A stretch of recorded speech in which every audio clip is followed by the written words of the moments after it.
Everyone, my name is Andrea Franco, and I would like to give you an overview of polio as part of our timeline. Polio is an infectious viral disease that affects the central nervous system, that includes the brain and the spinal cord.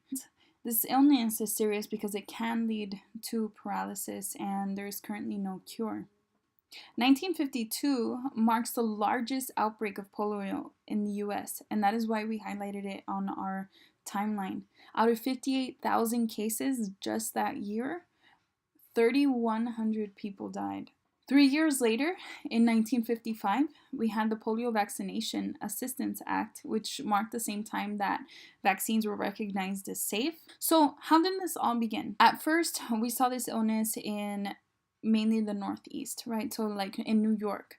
And it was known as the infantile paralysis because it mainly affected children. And so, it began in 1916. The children you see in photos are often wearing crutches and things because it's a very debilitating disease. It affects the way that you walk and often even keeps you immobilized. There's only a few cases, as we'll see later. Some towns during this time even posted signs not allowing children under a certain age to enter because people feared this illness. In 1952, we saw the largest outbreak with 58,000 cases and 3,145 deaths. In addition to that, more than 20,000 were left with varying degrees of paralysis. It's affected a lot of people, and the way that the sickness is recognized is through signs and symptoms known as the following. Firstly, the known cause of polio is feces contamination. So we have either through person-to-person contact or getting into anything we eat or into water supply. And the dangerous part about this illness is that people carrying it, the majority of them, 95% of cases, will see no symptoms at all up until it's too late and it's already causing them harm. So you have 3 types of polio, according to the College of Physicians of Philadelphia. You have abortive polio, non-paralytic polio, and paralytic polio. For abortive polio, the symptoms include fever, fatigue, headache, sore throat, nausea, and diarrhea. For non-paralytic polio, you have the same symptoms of abortive with the fever and fatigue and headache, but you also have neurological issues, which means that you might have some light sensitivity and maybe some stiffness of the neck. And for paralytic, you have loss of reflexes and muscle pain and spasms. So it's already affecting you more physically with more pain, and you have paralysis in this case, in paralytic polio.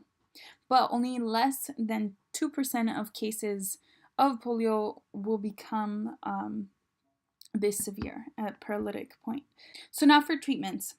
We had some interesting treatments before vaccination, which is the most recommended form of protection against polio. In 1929, we have the iron lung, which was created by Philip Drinker and Louis Shaw. And it was used to aid patients with breathing since muscles are affected. And there also was use of UV light. It was used on patients with the reasoning that it inactivated the virus in the lab. So you can see images of children just laying down, taking in the UV light, which is interesting. So in addition to this, the vaccine development, leading up to the vaccine development. So we have many years of experimentation and clinical trials that led to the vaccine development.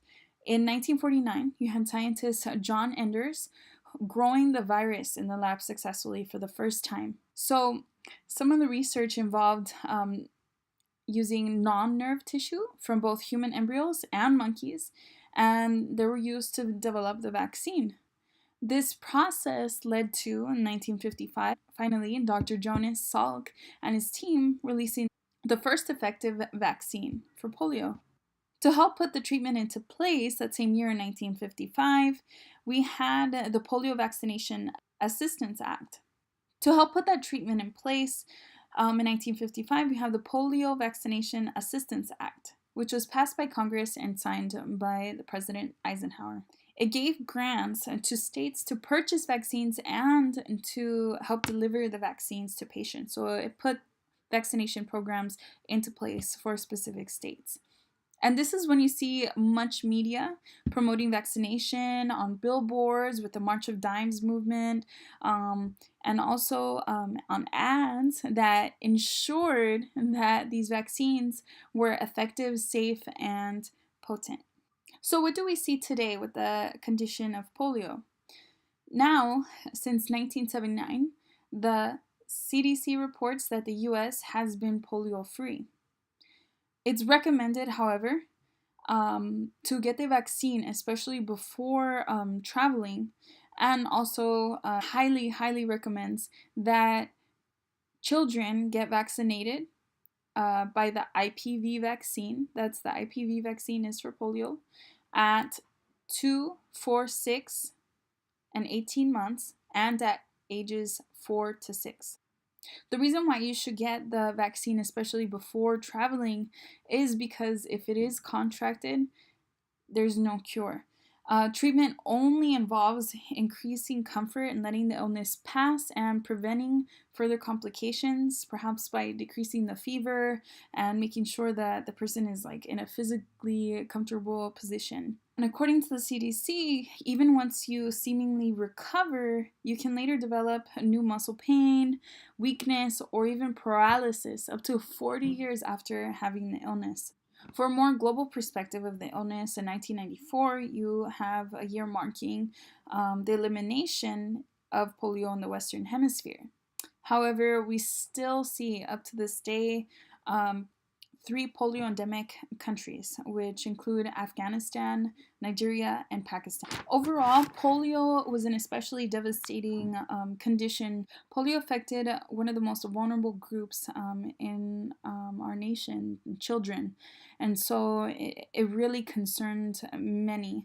The effects of this disease may still be present for some of the people who were children around the years of the 1950s. It is interesting to recognize as well that it's still a prevalent condition in many countries. Fortunately, treatment is being put into place, and there are only 3 countries who are significantly affected by this illness. Thank you very much for watching this segment on polio and its history and its course up until now. Thank you.